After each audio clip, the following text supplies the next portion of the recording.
Dans les deux sahih, tu as un hadith où le prophète lorsqu'Allah a révélé sur lui un verset spécifique, il lui a dit et avertis, mets en garde tes proches. Regardez bien ce verset. Le prophète il reçoit en révélation ce verset et avertis, mets en garde tes proches.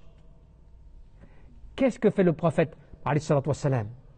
Il rassemble ses proches, famille et, on va dire, entourage.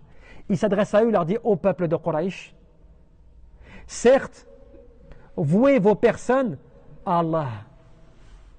Achetez vos personnes, vos âmes pour Allah Azzawajal. Car certes, je ne pourrai rien pour vous. Le prophète Mohammed ibn Abdullah, qui est l'envoyé d'Allah, n'oubliez pas, Khatam al-Nabiyyin, le dernier des prophètes, Imam al-Mursalin, Rahmatillah Azzawajal lil Alamin, celui qui est une miséricorde pour les mondes. Il s'adresse à ses proches, il s'adresse à sa tribu, aux Quraysh. Il leur dit: faites ce que vous avez à faire en termes de dévotion, d'achat de vos âmes pour Allah, parce que moi je ne pourrai rien pour vous. Est-ce que quelqu'un qui est un imposteur, est-ce que quelqu'un qui n'est pas sincère, est-ce que quelqu'un qui serait comment dirais-je, un faux prophète, eh bien dirait à son peuple et à ses proches: je ne peux rien pour vous?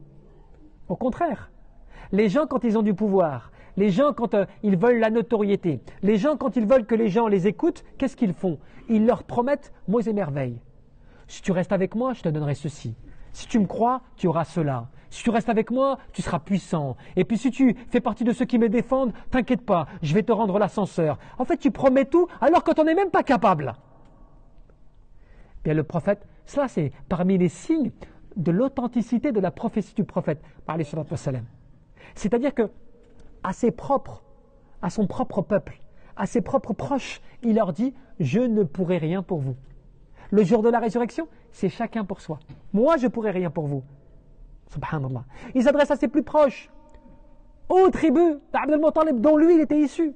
Qu'est-ce qu'il leur dit?